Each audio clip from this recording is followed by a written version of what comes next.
आईच्या पोटी जन्म घेणारं बाळ ते कसंही जरी असलं तरी ते आईला आवडत असतंय. विशेष करून तुम्ही आम्ही काहीतरी अपेक्षा ठेवून एकमेकावर प्रेम करत असतो किंवा जवळ करत असतो एकमेकाला. आपली मैत्री कशी निर्माण होते बघा, काहीतरी आपल्या आशा अपेक्षा पूर्ण झाल्या किंवा समोरच्याच्या आशा अपेक्षा पूर्ण झाल्या की मग त्या ठिकाणी मैत्री निर्माण होत असते. माणसाच्या मनासारखं काहीतरी झालं की मग त्या ठिकाणी ती मैत्री निर्माण होत असते. सोयरे संबंध जुळत असताना जोडवत असताना सुद्धा आपण अनेक काही गोष्टी पाहत असतो. त्या मनासारख्या असल्या तर त्याच ठिकाणी आपण ते सोयरीक जमवतो. आम्हाला आमचे शेजारी तेव्हाच आवडतात ज्या वेळेला ते आमच्या मनासारखे वागतात. आम्हाला आमचे मित्र तेव्हाच आवडतात ज्या वेळेला ते आमच्या मनासारखे वागतात. आम्हाला आमचे अपेष्ट सोयरे तेव्हाच आवडतात ज्या वेळेला ते आमच्या मनासारखे वागतात. परंतु मुलगा कसाही जरी वागला, मुलगा कसाही जरी असला तरी सुद्धा त्याच्या आईला तो प्रियच असतो. बरोबर आहे की नाही? चांगल्या मुलांवर आपण प्रेम करतो, पण एखादा खोडसर असेल तर त्याला 4 वेगवेगळ्या गोष्टी बोलून बाजूला सारतो. बरोबर आहे? जो धडधाकट आहे, जो शरीराने व्यवस्थित आहे त्याच्यावर आपण प्रेम करतो, त्याला आपण जवळ करतो. पण एखादा अपंग असेल आहे की नाही, त्याला आपण काय करतो, बाजूला करतोय. पण खऱ्या अर्थानं आई जी आहे ती आई सर्व मुलांवर सारख्या पद्धतीने प्रेम करत असते. म्हणून या ठिकाणी भगवंत त्याची जाणीव करून देत असताना अर्थात त्या ठिकाणी आपल्याला मार्गदर्शन करत असताना म्हणतात, किंबहुना धनुर्धरा जो मातेची आई उदरा तो मातेचा सोयरा केतुला पहा. पुढे म्हणतात, तेवी मी तया जैसे असते तैसी कळी काळ नको निया घेतला पट्टा. तुमची आमची सर्वांची निर्मिती, तुमचा आमचा सर्वांचा निर्माता एकच पांडुरंग परमात्मा आहे, एकच भगवंत आहे. आपल्या जाती जरी वेगळ्या असले, आपले पंथ जरी वेगळे असले, आपले वर्ण जरी वेगळे असले तरी सगळ्या वर्णाचा, सगळ्या जातीचा आणि सगळ्या पंथाचा कुणीही जरी असेल तरी प्रत्येकाचा निर्माता मात्र तो पांडुरंग परमात्मा आहे. आपण आपल्या पुरताच विचार न करता चारही खाणीचा जरी विचार केला, श्वेता जांड जारज आणि उद्वीज, या चारही खाणीतून निर्माण होणारा प्रत्येक जीव असेल, प्रत्येक पक्षी असेल, प्रत्येक वृक्ष असेल, या चारही खाणीतून निर्माण होणारा जो सजीव आहे त्या प्रत्येकाचा निर्माता पांडुरंग परमात्मा आहे, त्या प्रत्येकाचा निर्माता भगवंत आहे. आणि म्हणून भगवंत म्हणतात की मी ज्याला निर्माण केलेला आहे, माझ्यापासून जो उत्पन्न झालेला आहे, त्याची काळजी मला असणारच आहे ना, त्याची चिंता मला असणारच आहे ना, त्याला मी सांभाळणारच आहे ना. खर तर असं म्हणतात, चोच निर्माण करण्याच्या आधी भगवंताने दाना निर्माण केलेल्या. अर्थात प्रत्येक जीवाला या ठिकाणी जन्माला घालण्याच्या आधी त्या जीवाची पहिले भगवंतानी व्यवस्था केलेली आहे आणि व्यवस्था केल्यानंतर या ठिकाणी जन्माला घातलेला आहे. मला त्वांचिरे पूर्व संचित केले, पण तया सारखे भोगणे प्राप्त झाले. आयुष्यात संपलं नसतं एवढं आर्थिक, कायिक, वाचिक, मानसिक चारही प्रकारची शिल्लक भगवंताने आपल्या बरोबर दिली होती. का संपली? तयासारखे भोगणे प्राप्त झाला, आपला खर्च वाढला ना, है की नाही? आणि म्हणून या ठिकाणी मार्गदर्शन करत असताना माऊली म्हणतात, एरवी तरी माझी या भक्ता आणि संसाराची चिंता, काय समर्थाची कांता कोरांना मागे. सगळ्यांची चिंता तो देव वाहतोय, सगळ्यांची चिंता त्या देवाला आहे. सकळ जीवांचा करीत असे सांभाळ, तुझं मोह कळेला ऐसे कैसे. जो मुंगीचा सांभाळ करतो ना, तोच हत्तीचा सांभाळ करतो. अगदी सूक्ष्म सूक्ष्म जीवापासून तर अगदी स्थूळाहून स्थूळ जीवापर्यंत तोच देव प्रत्येकाला सांभाळत असतो. मग तो श्वेदज असो, जारज असो, उद्बीज असो व अंडज असो, सगळ्या जीवांचा सांभाळ तो भगवंत करतो. मग या ठिकाणी जाणीव करून देत असताना भगवंत म्हणतात, या जन्म मृत्यूच्या रहाटगाड्यातून मी तुम्हाला सोडवतो, या संसारूपी भवसागरामध्ये तरण्यासाठी सामर्थ्य देतो. फक्त आपण काय करावं? देवाला चित्त अर्पण करावं. तेषामहं समृद्धता मृत्यू संसार सागरात भवामी नचिरात पार्थमय्या विशित चेतसा. अर्थात त्या देवाला आपण काय करावं? चित्त अर्पण करावं. भगवंत आपल्याला या सगळ्या गोष्टीतून मुक्त करणार, मोकळं करणार देव. श्लोकावर अर्थ पूजा बांधण्याआधीच्या निमित्ताने या ठिकाणी आपण ही प्रवचन सेवा आयोजित केलेली आहे. या नडगाव गावातील हे लोणे परिवार आणि आपल्या लोणे परिवाराच्या मातोश्री कैलासवासी सुलोचना बाळाराम लोणे आईसाहेबांना 22 मे 2024 रोजी देवाज्ञा झाली. त्यांचं अल्पशा आजाराने निधन झालं आणि त्यांच्या प्रथम पुण्य स्मरण दिनानिमित्त आपण या ठिकाणी आज ही प्रवचन सेवा आयोजित केलेली आहे. या ठिकाणी माणूस कार्य करत असताना, आपल्या जीवनाची वाटचाल करत असताना, आपलं आयुष्य जगत असताना अनेक प्रकारची कर्म करत असतो. कारण कर्म केल्याशिवाय त्याला कुठलीच गोष्ट प्राप्त होत नाही. कर्म करणं हे माणसाचं आद्य कर्तव्य आहे, बरं का. साधे साधे गोष्ट जरी पाहायला गेला, ज्या घरामध्ये महिला लवकर उठतात, घरातलं सगळं आवरतात, मग ते पीठ घेतात, पाणी पीठ एकत्र कालवतात, नाही का, त्याच्या भाकरी करतात, भाजी करतात, त्या घरातल्या पुरुषांना, महिलांना, त्या घरातल्या सदस्यांना लवकर भाकरी खायला मिळतात. पुढे सांगायला पाहिजे, कर्म केल्याशिवाय काहीच मिळत नाही. अन्न, वस्त्र आणि निवारा या तिन्ही गरजा जर आम्हाला पूर्ण करायच्या असतील तर आम्ही कर्म केली पाहिजे. अन्न, वस्त्र आणि निवारा, आम्हाला पोट भरलं पाहिजे आमचं. आम्हाला वस्त्राची गरज आहे, आम्हाला निवाऱ्याची गरज आहे. कर्म केली पाहिजे. पण ती कर्म करत असताना तुम्ही कशा पद्धतीची कर्म करताय, कशा पद्धतीने जगताय, वागताय, याच्यावर आपलं आयुष्य अवलंबून आहे, याच्यावर आपलं जीवन अवलंबून आहे. 4 पैसे यावेत म्हणून मनुष्य धावपळ करतोय, पण ते 4 पैसे येण्यासाठी तुम्ही घाम घालताय का, कष्ट करताय का, मेहनत करताय का, नीतीने जगताय का, नीतीने वागताय का, धर्माचरण करताय का, की अधर्म करताय, की अनितीने वागताय, चोरी लबाडी करताय, गरिबाचं शोषण करताय. कशा पद्धतीने तुम्ही तुमच्या गरजा पूर्ण करतात ना, ह्याच्यावर आपलं आयुष्य अवलंबून आहे, याच्यावर आपलं जीवन अवलंबून आहे. अर्थात आम्ही आमच्या जीवनामध्ये कर्म करत असलेल्या सगळ्या कर्माचे 2 प्रकार पडतात. एक म्हणजे पुण्यकर्म आणि एक म्हणजे पापकर्म. पुण्य आणि पाप. तुम्ही खडवलीच्या मार्केटमध्ये गेल्यानंतर काय गोळा करताय ना, ते काय गोळा केलेलं तेच घरी येताना तुमच्या पिशवीत असणार आहे. तुम्ही कल्याणच्या मार्केटमध्ये गेल्यानंतर जे तुम्ही मार्केटमध्ये खरेदी करताय ना, बाजारामध्ये जे घेताय ना, तेच तुमच्या पिशवीत असणार आहे तुमच्या प्रवासाच्या दरम्यान. तसं आम्ही आमच्या आयुष्यामध्ये या ठिकाणी बाजार करायला आलेलो आहे. आमचं जीवन आम्हाला जगायचंय, आम्हाला आमचं आयुष्याचा आनंद घ्यायचा आहे, आमच्या जीवनाचा आनंद घ्यायचा आहे. पण या ठिकाणी जगत वागत असताना, कर्म करत असताना आम्ही पाप करतोय की पुण्य करतोय, याच्यावर आमची पुढची गती अवलंबून आहे, याच्यावर आमचा पुढचा प्रवास अवलंबून आहे. खऱ्या अर्थानं आपल्या या लोणे परिवाराच्या मातोश्री कैलासवासी सुलोचना बाळाराम लोणे आईचा मृत्यू 22 मे 2024 रोजी झाला. त्यांचं प्रथम पुण्यस्मरण आज, आणि या पुण्यस्मरण निमित्त आज आपण या ठिकाणी प्रवचन सेवा आयोजित केलेली आहे. नावच बघा काय, पुण्यस्मरण म्हणजे माणसाने माणसाच्या आयुष्यामध्ये केलेल्या पुण्यकर्माचं स्मरण केलं जात आहे, पापाचं नाही. ही पहिली गोष्ट आहे. पुण्यकर्माचं स्मरण केलं जात आहे, पापाचं नाही. मग आता आम्ही आमच्या जीवनाची वाटचाल करत असताना काय गोळा केलं पाहिजे, काय साठवलं पाहिजे, हा आत्मबोध या एकच गोष्टीमध्ये आहे, या स्मरणामध्ये आहे. पुण्याचं स्मरण केलं जात आहे, पापाचं नाही. खरं तर ज्या वेळेला माणूस आमच्या घरातून निघून जातो, त्या वेळेला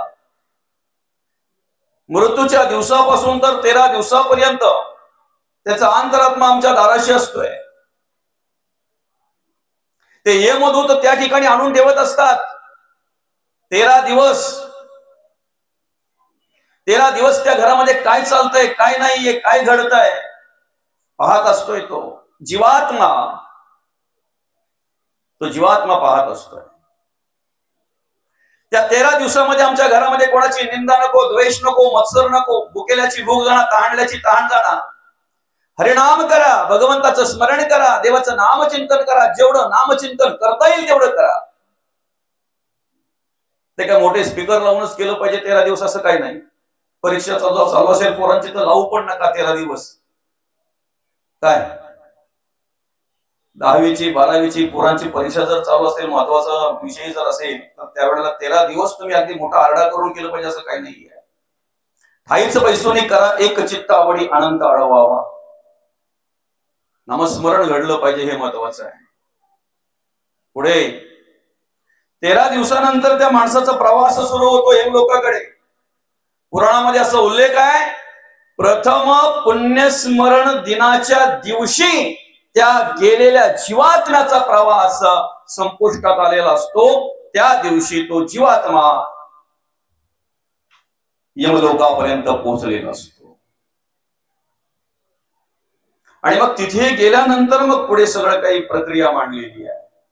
कशा प्रकारची कर्म आहेत, कशा प्रकारचं जगणं आहे, कशा प्रकारचं वागणं आहे, हे सगळी क्रिया मांडलेली आहे. आणि म्हणून मग आम्ही काय करतोय, त्यासाठी त्या ठिकाणी ज्या काही विधी सांगितलेल्या आहेत पुराणामध्ये, शास्त्रामध्ये, त्या पद्धतीने आमच्या गेलेल्या माणसाला सद्गती मिळावी, चांगली गती मिळावी, चांगला लोक प्राप्त व्हावा, त्यासाठी या सगळ्या प्रकारच्या विधी, या सगळ्या प्रकारचं दानपुण्य आम्ही करत असतो.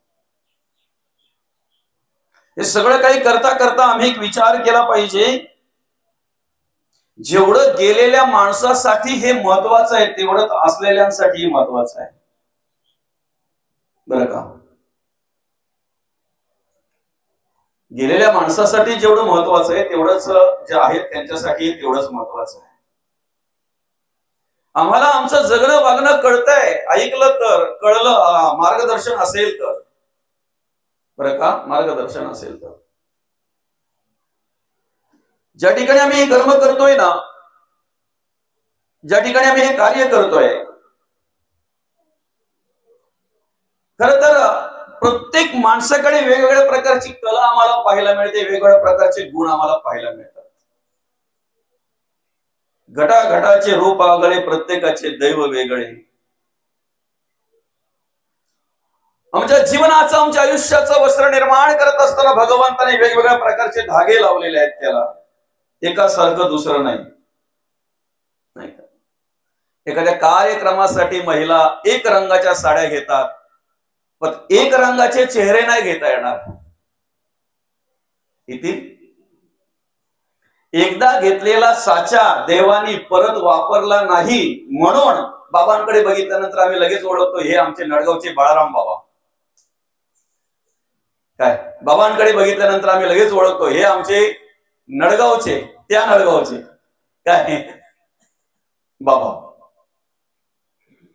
आता एकच साचा जर डबल घेतला असता तर 2 नडगाव आहेत, त्या नडगावचा का ह्या नडगावचा समजलं नसतं. एकच प्रकारचा साचा जर घेतला असता डबल, विचारायला लागलं असतं. काय फिरत्या चाकावरती देसी मातीला आकार, विठ्ठला तू वेडा कुंभार. वेडा का म्हटलेला आहे?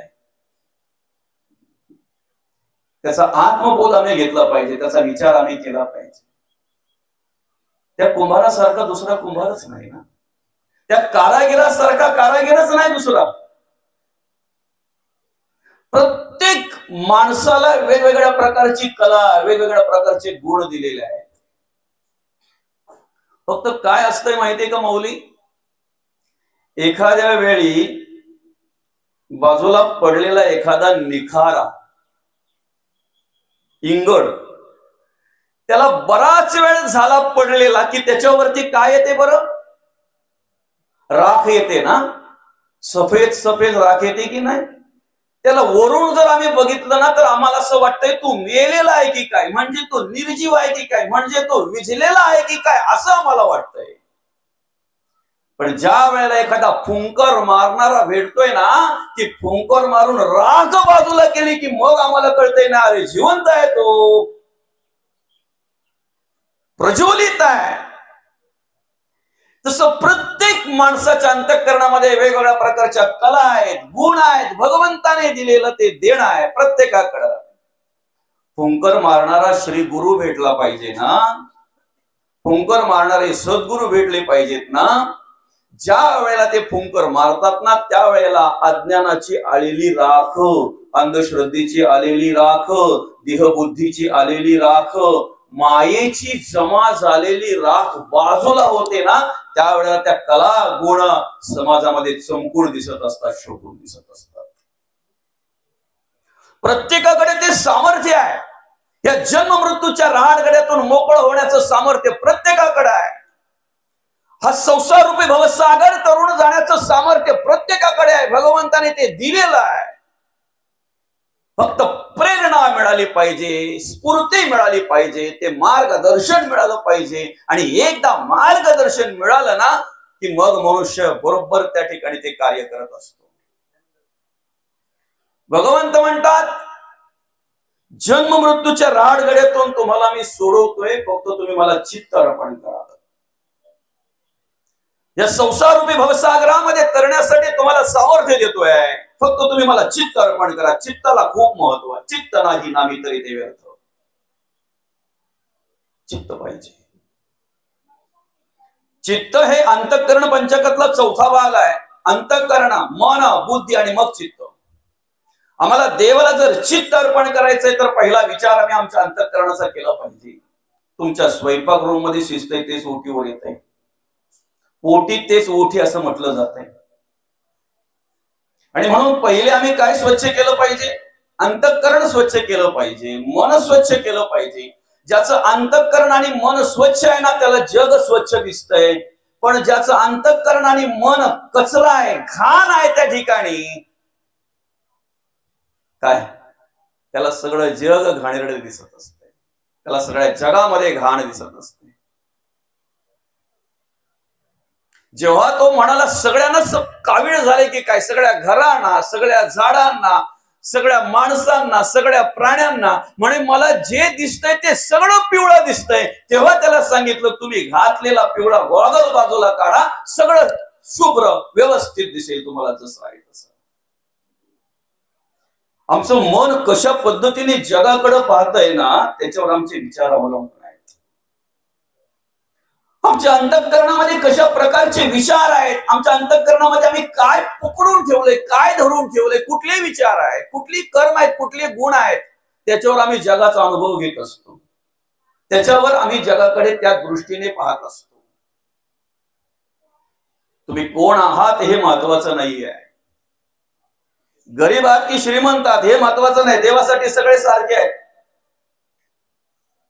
ज्या दृष्टीने देव श्रीमंताकडे पाहतोय ना, त्याच दृष्टीने गरीबाकडे पाहतोय.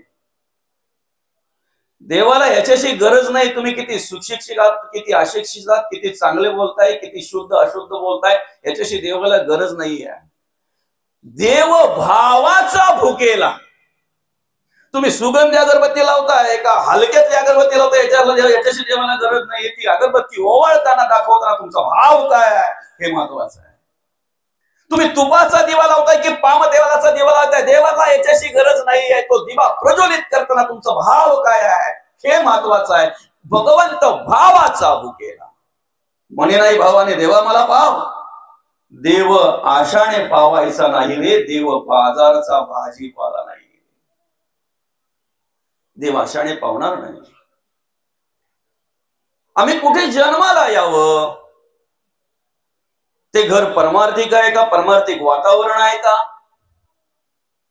की एखाद्या घरामध्ये परमार्थाचा लवलेशच नाही, नावच नाही, काही काहींच्या घरामध्ये अजून ग्रंथ काय ते माहित नाही. मग आहेत ना अशी आपल्या समाजामध्ये काही घर, बरं का, देवाला अगरबत्ती लावत नाही पण दासाला अगरबत्ती लावतात. दास त्रास देतात म्हणून अगरबत्ती लावायला लागते. देव त्रास देत नाही ना. काय हे काय पुराणातलं नाही, आता आपल्या आजूबाजूच चालू आहे. देवाला नाही अगरबत्ती लावत पण दासाला अगरबत्ती लावतात.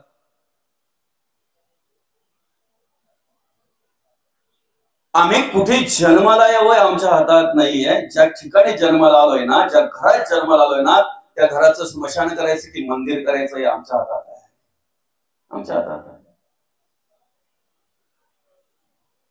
आम्ही कुठल्या जातीमध्ये, कुठल्या धर्मामध्ये, कुठल्या पंथामध्ये आलेलो आहे. ऋणानुबंधाच्या गाठी आहेत. ऋण होते त्या ठिकाणी ऋण फेडण्यासाठी आमचा जन्म झालेला आहे. फक्त आम्ही एक ध्येय ठेवलं पाहिजे की या सगळ्यातून मुक्त होऊन मला माझा प्रवास करायचा आहे. सगळ्यातून मुक्त व्हायचं आहे मला, आणि त्यासाठी आम्ही प्रयत्न केला पाहिजे. त्यासाठी आम्ही आमच्या जीवनाची धावपळ केली पाहिजे. आम्ही प्रयत्न केले पाहिजेत. अट्टहास पाहिजे आमचा. आम्हाला या सगळ्यातून मुक्त व्हायचं आहे. बरं का? बादशाह आणि बिरबल ज्या वेळेला रस्त्यामध्ये चालत होते, चालता चालता बादशाला बिरबल बोलतोय, आपला बिरबलाला बादशाह बोलतोय. म्हणे अरे अरे बिरबला, तुला सांगायचं होतं बघ, राहून गेलं. रात्री स्वप्न पडलं होतं मला. म्हणे असाच आपण रस्त्यातून चाललोय बरं का, आता चाललोय ना आपण असाच रस्त्यातून चाललो. आणि म्हणे काय झालं, रस्त्यातून जाता जाता आहे ना, आता कसे चाललोय आपण, असेच दोघे पण रस्त्यातून चाललो होतो, पण जाता जाता आपण दोघेही खरड्यात पडलो रे. बादशाह म्हणतोय बिरबलाला, माझं मला काही वाटलं नाही, पण तुझं खूप दुःख वाटलं रे. बिरबल म्हणतो, का हो महाराज? अरे दोघेही खरड्यात पडलो, पण दोघे वेगवेगळ्या खरड्यात पडलो ना. मग ठीक आहे ना, वेगवेगळ्या पडलो तर पडलो, तरी सुद्धा तुम्हाला माझ्याबद्दल वाईट का वाटलं? तेव्हा तो बिरबल म्हणतो, का वाईट वाटलं माहितीये का? ज्या खरड्यात मी पडलो ना, तो खरडा मधीचा होता, आणि ज्या खरड्यात तू पडला तो खरडा घाणीचा होता, म्हणून मला तुझं खूप वाईट वाटलं रे, खूप वाईट. बिरबल म्हणजे हजर जबाबी नाही का? तो लगेच बोलतो, महाराज बरं झालं तुम्ही आठवण करून दिली. काय? अहो म्हणे, जसं तुम्हाला स्वप्न पडलेलं ना, तसंच मला स्वप्न पडलं होतं, काही फरक नाही. आता मात्र बिरबलाला वाटलं, हा मला आता घाणीच्या खड्ड्यात पडतोय की काय, पण नाही, तसं काही घडलं नाही. जसं तुम्हाला स्वप्न पडलंय तसंच मलाही स्वप्न पडलेलं, असाच रस्त्यातून चाललोय, दोघेही वेगवेगळ्या खड्ड्यात पडलो. ऐका ना महाराज, म्हणे तुम्ही मधीच्याच खड्ड्यात पडले आणि मी घाणीच्याच खड्ड्यात पडलो. इथपर्यंत महाराजाला बरं वाटलं जरा, त्या बिरबलाला, बादशाला बरं वाटलं जरा.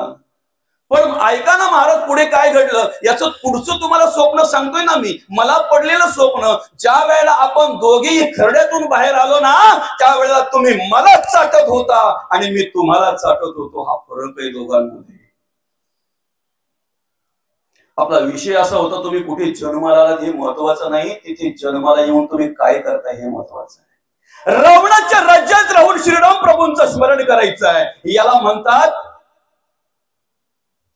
बिभीषण. याला बिभीषण म्हणतात. हिरण्यकश्यपूच्या घरात जन्माला येऊन नारायण नारायण नारायण अखंड भगवंताचं स्मरण करायचं आहे. ज्या गोष्टीच्या त्या हिरण्यकश्यपूला ऍलर्जी आहे, नाव घेतलं तरी अंगाची लाही होते त्याच्या. नाम नये ज्याच्या वाचा, बरं का? बरंच मांडलंय ते जगद्गुरु तुकोबांनी. त्या हिरण्यकशिपूच्या घरामध्ये जन्माला येऊन नारायण नारायण नामस्मरण करायचं, एखादं नाव घ्यायचंय. भक्त प्रल्हाद. तुम्ही कुठे जन्माला आलात हे महत्वाचं नाही, कोणत्या खरड्यात पडलात हे महत्वाचं नाही, त्या खरड्यात पडून तुम्ही चाटताय काय, काय समजतंय? ठीक आहे ना. तो बिरबल म्हणतो, मी पडलो ना मधीच्या खरड्यामध्ये, पण बाहेर आल्यानंतर मी मध खात होतो ना, हे महत्वाचं आहे ना. तुम्ही शेवटी मधीच्या खरड्यात पडून पण बाहेर आल्याबरोबर काय खाताय? मला चाटतंय म्हणजे घाण खाताय. आमचं आयुष्य कशावर अवलंबून आहे माहितीये का? आम्ही किती श्रीमंत आहोत पैशाने त्याच्यावर अवलंबून नाही, आम्ही विचाराने किती श्रीमंत आहोत त्याच्यावर आमचं आयुष्य अवलंबून आहे, आमचं जीवन अवलंबून आहे. आणि विचाराने जर श्रीमंत व्हायचं असेल तर आम्हाला संतांचा संघ पाहिजे, आम्हाला सत्संग पाहिजे, आम्हाला संतांचा संघ पाहिजे. आम्ही संतांच्याच संगतीला राहिलो पाहिजे.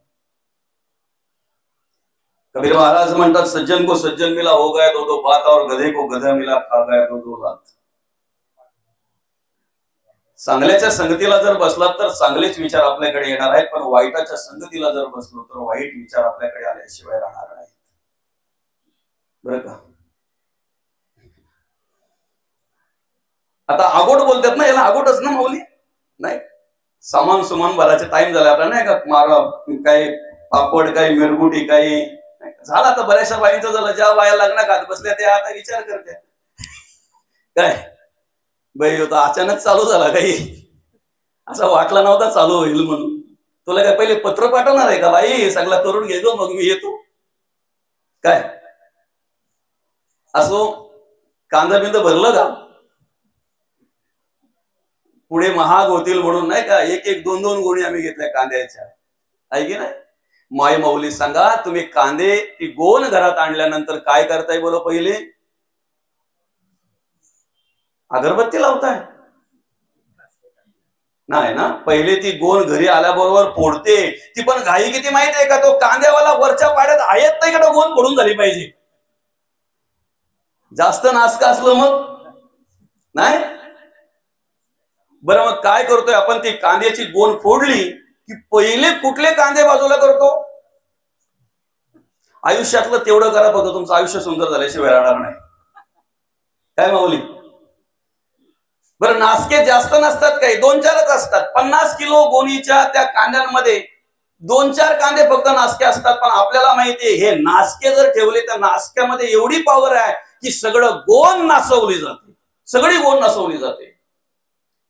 सगळी गोण आमची सुरक्षित राहावं, चांगले कांदे सुरक्षित राहावेत म्हणून आम्ही नासके कांदे जसे बाजूला करतो, तसं आमच्या जीवनाची वाटचाल करत असताना नासके कांदे ज्या वेळेला आमच्या आयुष्यातून आम्ही बाजूला करू ना, त्यावेळेला आमचं जीवन सुंदर झाल्याशिवाय राहणार नाही, आमचं आयुष्य सुंदर झाल्याशिवाय राहणार.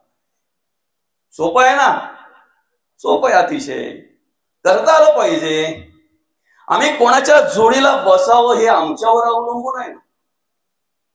एखाद्या व्यसनाधीन झालेल्या माणसाने महाराजाच्या जोडीला बसावं ना? का बसावं नाही? अरे, महाराजाच्या जोडीला बसल्यानंतर, त्यांना नमस्कार केल्यानंतर त्यालाही नमस्कार करतात, बरोबर आहे की नाही? पण महाराजाने व्यसनाधीन झालेल्या माणसाच्या जोडीला बसावं का? त्याला जर ती आवड असेल तर, दादा गंजलेल्या लोखंडामध्ये खूप सामर्थ्य आहे रे दादा, चांगल्या लोखंडाला गंजवता येते. नवीन लोखंड आणून जर टाकलं ना बाबा गंजलेल्या लोखंडावर, तर ते गंजलेलं नवीन नाही होत, नवीनाला गंजवतंय. एवढं सामर्थ्य, एवढी पॉवर आहे त्याच्यात. म्हणून आम्ही आमच्या जीवनाचा वाटचाल करत असताना कोणाच्या जोडीला बसलं पाहिजे हे महत्वाचं आहे, कोणाच्या संगतीला राहिलं पाहिजे हे महत्वाचं आहे. संतांच्या संगतीला अखंड राहावं, अखंड संतांच्या संगतीला राहावं, नाही सत्पुरुषांच्या संगतीला राहावं. ज्या ठिकाणी मला चांगले विचार ऐकायला मिळतील ना, श्रवणाला मिळतील ना, त्या ठिकाणी आम्ही राहिलो पाहिजे. बरं का?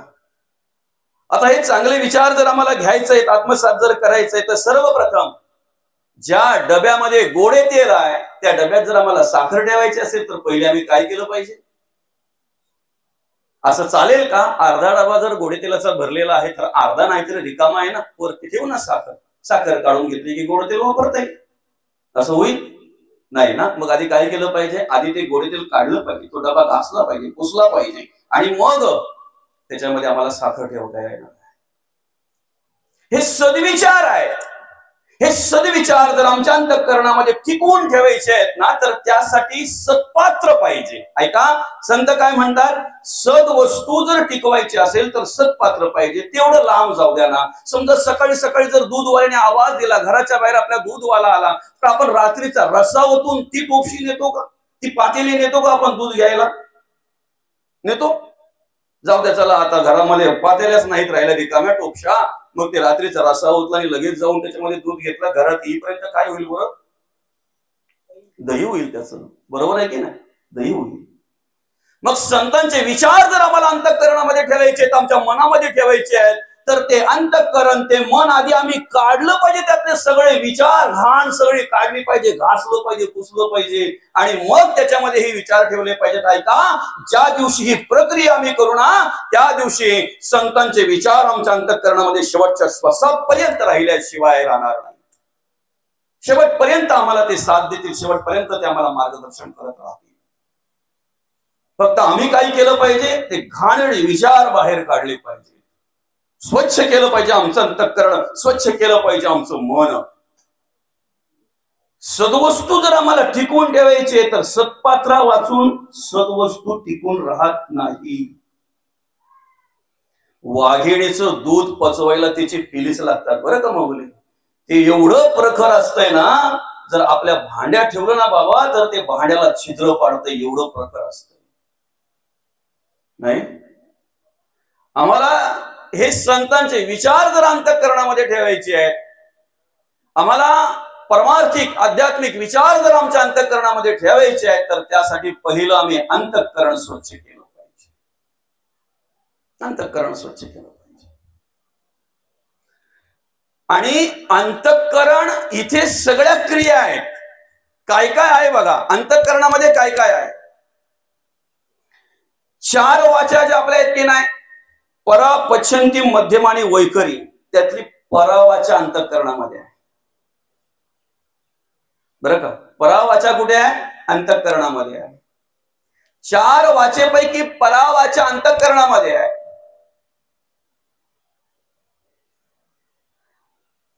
समान वायू जो आहे, प्राण, अपान, व्यान, उदान आणि समान, तो समान वायू नाभिस्थानी आहे, अंतःकरणामध्ये आहे. अंतःकरण हे नाभिस्थानी आहे. बघा नाळेला किती महत्व आहे. ज्या वेळेला आमची 9ही द्वार बुजली होती ना, बरोबर की नाही माऊली, आम्हाला डोळ्यातून पाहता येत नव्हतं, कानातून ऐकता येत नव्हतं, आम्ही तोंडातून खाऊ शकत नव्हतो, आम्ही नाकातून श्वास घेऊ शकत नव्हतो. ज्या वेळेला आमची 9ही द्वार बुजली होती त्यावेळेला आम्हाला अन्न ज्या नालेवाटून पुरवलं गेलं, आम्हाला श्वास घेण्यासाठी ऑक्सिजन ज्या नालेवाटून पुरवलं गेलं, आम्हाला जे पाहिजे ते आईच्या गर्भामध्ये असताना ज्या नालेवाटून पुरवलं गेले, ती नाल आमच्या संपूर्ण शरीरामध्ये महत्वाची आहे. नाभी, म्हणून नाभिस्थानी अंतःकरण आहे, नाभिस्थानी परावाचा आहे, नाभिस्थानी समान वायू आहे. आणि षडचक्रापैकी एक चक्र नाभिस्थानी आहे. महत्वाचं आहे बरं का, महत्वाचं आहे. म्हणून आम्ही सर्व विचार केला पाहिजे.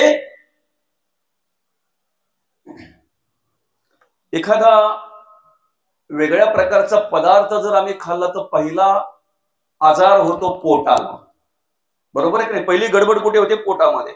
मग नंतर शरीराला त्याचा परिणाम होतो, नंतर शरीरावर त्याचा परिणाम होतो. पहिली गडबड जी होती ती पोटामध्ये, सुरुवात तिथून होते. साधा एखादा वेगळ्या प्रकारचा पदार्थ खाऊन जर पोटाला गडबड होत असेल तर मला सांगा, नको ते विचार जर आपण आपल्या पोटामध्ये अंतःकरणामध्ये जर घेतले, परावाचेमध्ये जर नको ती क्रिया जर घडत असेल तर त्याचा इफेक्ट, त्याचा दुष्परिणाम आपल्या प्रत्येक इंद्रियावर व्हायचा होईल का? राहायचा होईल का? आम्हाला डोळ्यातून जर चांगलं पाहायचं आहे तर तो विचार आम्ही पहिले अंतःकरणात केला पाहिजे, तेव्हा ते डोळ्याकडे विचार येतील. आम्ही कानातून जर चांगलं ऐकायचं आहे तर त्याचा विचार आम्ही अंतःकरणामध्ये केला पाहिजे. आमच्या हाताने, पायांनी, सर्वांगाने, सर्व इंद्रियांनी जर चांगली उत्तम कर्म केली पाहिजे असं जर आम्हाला वाटत असेल तर त्याचा पहिला विचार आम्ही अंतःकरणामध्ये केला पाहिजे. पण अंतःकरणात बदल तेव्हा घडू शकतो ज्या वेळेला आमच्या मनात येईल तेव्हा. अंतःकरण मन, बरोबर आहे की नाही बोल. मत परिवर्तन जर करायचं असेल ना तर पहिले मन परिवर्तन करावं लागतं, बरोबर आहे.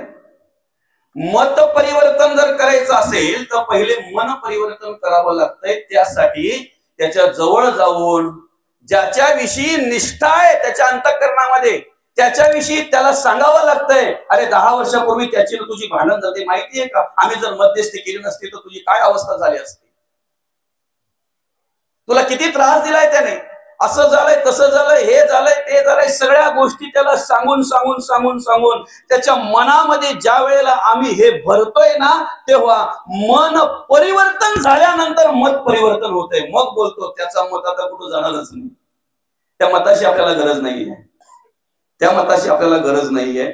आमचं मत जर परिवर्तन करायचं आहे, जे संसारामध्ये आमचं मन रममाण झालेलं आहे, जे असत्य आहे तेच मनाला सत्य वाटतंय, जे खोट आहे तेच मनाला खरं वाटतंय, देहबुद्धीमध्ये जे मन आमचं अडकून राहिलेलं आहे, ते मत परिवर्तन जर आम्हाला करायचं असेल तर पहिला मी मन परिवर्तन केलं पाहिजे. आणि सांगू का, मनामध्ये परिवर्तन घडण्याचं सामर्थ्य प्रवचनात आहे, कीर्तनात आहे, संतांच्या अभंगात आहे, संतांच्या वाङ्मयामध्ये आहे.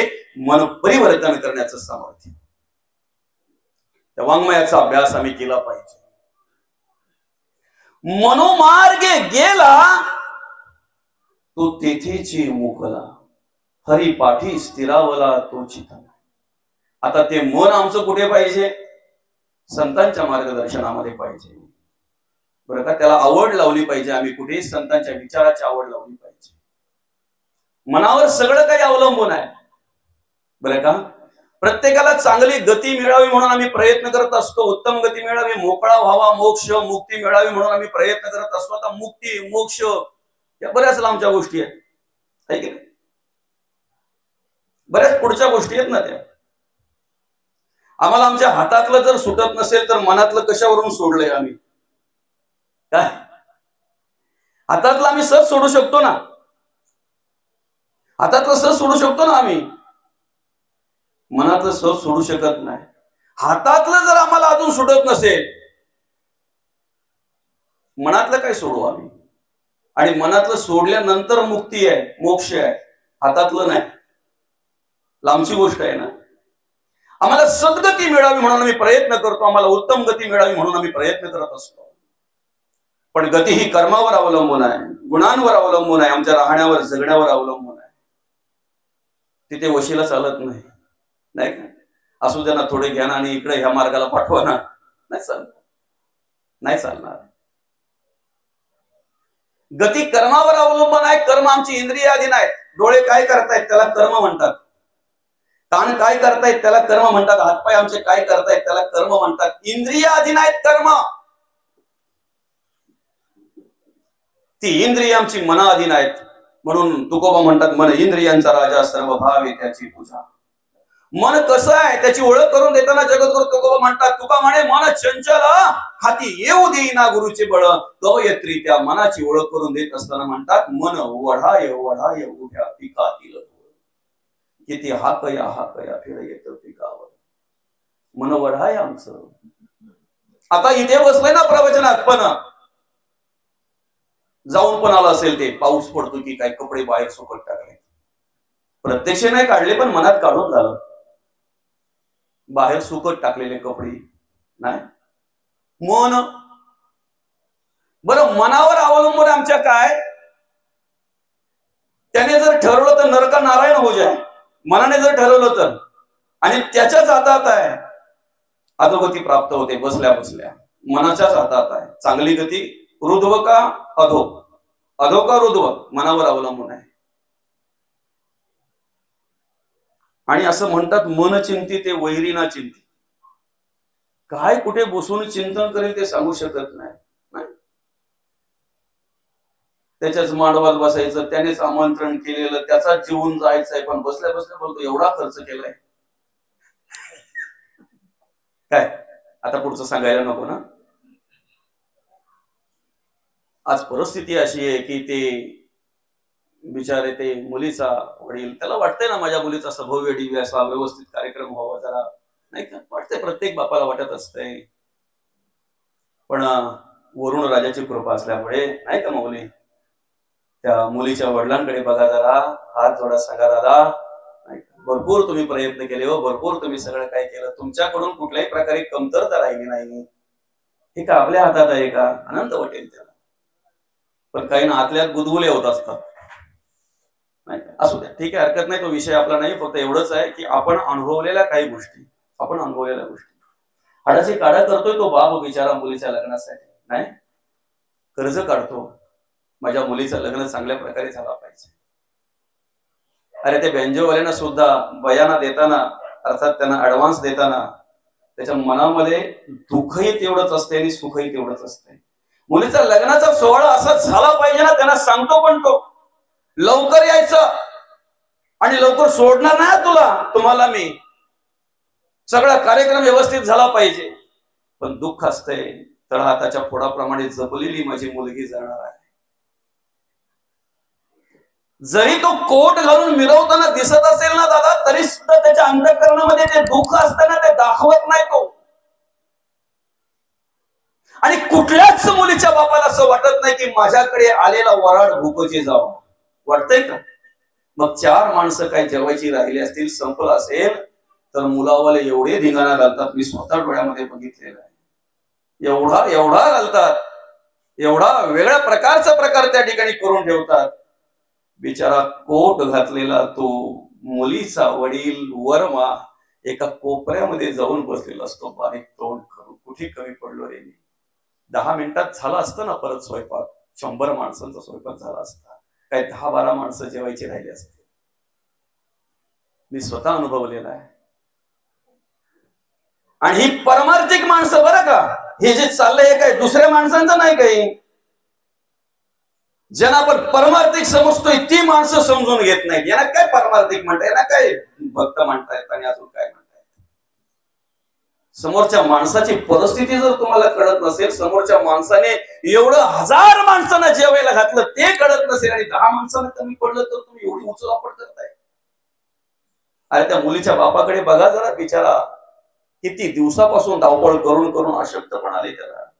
आणि अशातही जर तुम्ही त्या ठिकाणी त्याला छोट्याशा गोष्टीवरून जर त्रास दिला, किती मनस्ताप होत असेल त्याला. लाखो रुपये खर्च करून सुद्धा त्या ठिकाणी बिचारा छोटस तोंड करून एखाद्या कोपऱ्यामध्ये बसलेला असतो. का सांगावं लागतं? एखादा अज्ञानी असेल त्याच्याकडून घडतंय, ठीक आहे ना. ज्ञानाकडून, ज्याला ज्ञानी आपण समजतोय त्याच्याकडून, अरे उलट अर्थे त्या व्यायांनी त्या व्यायाजवळ बसावं, सांगावं दादा होईल ना अर्ध्या तासात, दुसरं काही टेन्शन घेऊ नका तुम्ही. भरपूर तुम्ही केलं तुमच्या परिस्थितीनुसार, बऱ्याच प्रकारची व्यवस्था केली, चांगल्या प्रकारची व्यवस्था केली, होईल काही टेन्शन घेऊ नका. 10-12 राहिल्यात ना जेवायची, आम्ही थांबतोय, जेवू आपण बरोबर. आनंद वाटेल त्याला. नावं ठेवणारे बरेच असतात बरं का, नाव देणारे कमी. आणि म्हणून मन चिंती ते वैरी न चिंती. अंतःकरण मन, जो जो मनाधीन झाला ना, मनोमार्गे गेला तो तेथेची मुकला. मनाधीन जो झाला ना, ज्याने फक्त मनाचा विचार केला आणि मनाचंच ऐकलं ना, त्याची अवस्था बघा काय झाली. अनेक उदाहरण आहेत आपल्याकडे, अनेक उदाहरण आहेत, अनेक उदाहरण आहेत. म्हणून प्रत्येक गोष्टीमध्ये सांगताना मनाला महत्व दिलेलं आहे. आता मनामध्ये जर परिवर्तन करायचंय, मनाला जर परमार्थामध्ये स्थिर करायचंय, मनाला जर त्या ठिकाणी रममान करायचंय देवाच्या नामचिंतनामध्ये, तर त्यासाठी बुद्धी काय, प्रवचनाला येऊन बसण्याची बुद्धी निर्माण झाली पाहिजे. कीर्तन श्रवण करण्याची बुद्धी, याला सद्बुद्धी म्हणतात, ती निर्माण झाली पाहिजे. देवाच्या पुढ्यात बसून, त्या मूर्तीच्या, त्या मंदिरामध्ये, त्या प्रतिमेच्या पुढ्यात बसून नामचिंतन करण्याची बुद्धी निर्माण झाली पाहिजे. पुढे सांगू का, आमच्या घरात सगळ्या सोयी आहेत, सगळी उपकरणं आहेत. एक सांगून 2-2 उपकरणं आहेत, जी आवश्यकता आहेत त्या गोष्टींची. पण अजून आमच्या घरात ज्ञानेश्वरी असावी, ही जर सद्बुद्धी उत्पन्न झाली नसेल, तर तुमची बुद्धी काय काम करते याचा विचार स्वतःनेच करायला हवा. एखादा ग्रंथ जर अजून आमच्या घरात नसेल, तर आमची बुद्धी काय कार्य करते. आम्ही संसारात कमी पडत नाहीत, आम्ही प्रपंचात कमी पडत नाहीत, पण अध्यात्माचा विचार अजून करत नाही, आम्ही देवाच्या नामचिंतनाचा विचार अजून करत नाही. आम्ही सगळ्यांची व्यवस्था करतोय, पण सगळ्यांची व्यवस्था करता करता मात्र स्वतःची व्यवस्था करायचं विसरतोय. आणि ते कधी आठवते आम्हाला, शेवटच्या वेळेला. भांडवल संपलं का धंदा सुचतो. काय राम बोलायला गेल्यावर लांब येते, देवाला डोळे भरून पाहावं असं वाटतंय, पण दिसत नाही त्याला करणार काय. बरंच काय असतंय, ते बोलता बोलता धाप लागायला येते. आणि म्हणून मग संत म्हणतात, सैन्य अस्ताची राज्य करावे. इंद्रिय जोपर्यंत धडधाकट आहेत ना, व्यवस्थित आहेत ना, तोपर्यंत धर्माचं, देवाचं आणि देशाचं कार्य करा. भगवंत तुमच्या आयुष्यात तुम्हाला कधीच काही कमी पडू देणार नाही, कधीच नाही. केलं पाहिजे. जी कला आमच्याकडे, जे गुण आमच्याकडे आहेत ना, त्या कलेचा, त्या गुणांचा वापर आम्ही समाजासाठी कशा पद्धतीने करता येईल, देव कार्यासाठी, धर्म कार्यासाठी कशा पद्धतीने करता येईल, त्याचा विचार आम्ही केला पाहिजे आणि त्याप्रमाणे मला जगता वागता आलं पाहिजे. याला सद्बुद्धी म्हणतात. आणि ही सद्बुद्धी सहज सुचत नाही, ती सुचवून द्यावी लागते. दुर्बुद्धी माणसाला सहज सुचते. दुर्बुद्धी आपण बोलतोय नाही का, काय दुर्बुद्धी सुचली त्याला, ती सहज सुचते. मौली प्रवचनात येऊन बसा, सांगावं लागतंय. प्रवचन श्रवण करा, सांगावं लागतंय. बाकीच्या गोष्टी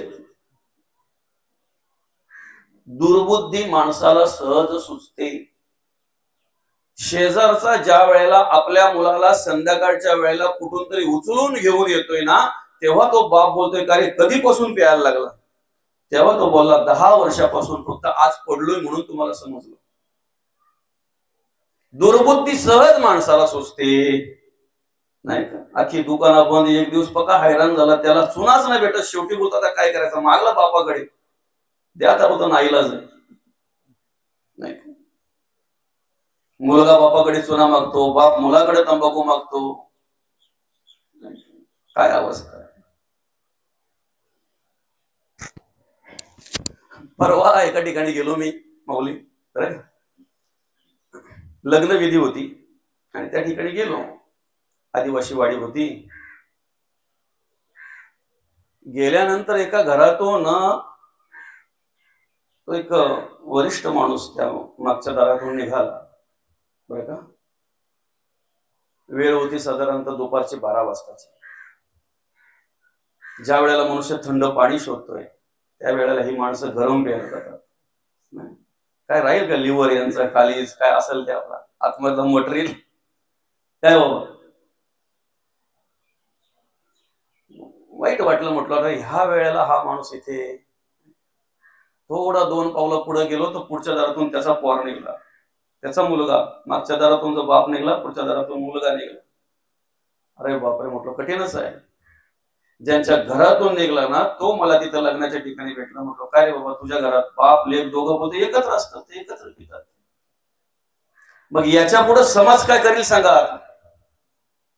काही करेल समाज? नाही काही करू शकत. दुर्बुद्धी माणसाला सहज सुचते. आज बघा, कितीतरी माणसाला उद्ध्वस्त करण्याची साधनं आहेत, कितीतरी आहेत, कितीतरी साधनं आहेत उद्ध्वस्त करण्याची माणसाला. सकाळी उजेडल्यापासून ते रात्री डोळे मिटेपर्यंत अनेक साधनांचा स्पर्श माणसाला होत असतो, जी साधनं माणसाला उद्ध्वस्त करतात. काय करायचंय आपलं आपण ठरवायचं. घरात माचीस आणलेली आहे, माचीस दिलेली आहे चूल पेटविण्यासाठी, दीपात प्रज्वलन करण्यासाठी. पण कधीतरी आम्ही त्याच्यावर त्याचा वापर जर घर जाळण्यासाठी करत असू तर माचीसचा काही दोष नाही त्याच्यामध्ये, त्या आग पेटीचा काही दोष नाही त्याच्यामध्ये. कामक्रोध लोभ मद मत्सर दंभ संशय चिंता असूया अद्वय भावना कल्पना इष्णा वष्णा आशा ममता तृष्णा, सगळे विषय आमच्या अंतःकरणामध्ये भगवंताने दिलेले चांगल्यासाठी उत्पत्ती करणे करता काम. एक पत्नी, एक बाणी, एक वचनी, पतिव्रता म्हणून त्या घरामध्ये आम्हाला कार्य करता आलं पाहिजे. धर्म आचरण जर असेल तर ते शुद्ध आहे, नीतीने जर असेल तर ते शुद्ध आहे, अन्यथा अशुद्ध आहे. धर्माचरणाने जर असेल, नीतीने जर असेल तर ते हितकारक आहे, पुण्यकारक आहे, पुण्यदायक आहे. अनितीने जर असेल, अधर्माने जर असेल, पाप आहे. कोणालाही सुटत नाही, ते कोणालाही चुकत नाही. देवांचा राजा इंद्र असताना सुद्धा भग पडली. इंद्रपद सहज मिळत नाही. काय त्या ठिकाणी जाऊन सुद्धा, त्या गादीवर बसून सुद्धा त्याच्याकडे ती दुर्वासना निर्माण झाली आणि अहिल्याकडे आला. शिळावून पडायला लागला अहिल्याला, हा पती ओळखता आला नाही. कामाचा अतिरेक झाला, अत्याचार घडणार, लोभाचा अतिरेक झाला, भ्रष्टाचार घडणार. 2 लाख पगार असू दे ना, 500 टेबल टेबला करून घेणारच. भूक पूर्ण होत नाही ना, गरजा पूर्ण होत नाहीत, आशा अपेक्षा पूर्ण होत नाहीत. काय लोभाचा अतिरेक झाला, भ्रष्टाचार घडणार. क्रोधाचा अतिरेक झाला, हिंसाचार घडणार. फक्त आम्ही एवढं स्मरणात ठेवलं पाहिजे, सत्य मार्ग सोडता कामा नये. सत्याच्या वाटेने जर चालत असाल ना माऊली, तुमच्या बरोबर बोटावर मोजणारेच बस झाले, अनेकांची गरज नाही, अनेकांची गरज नाही.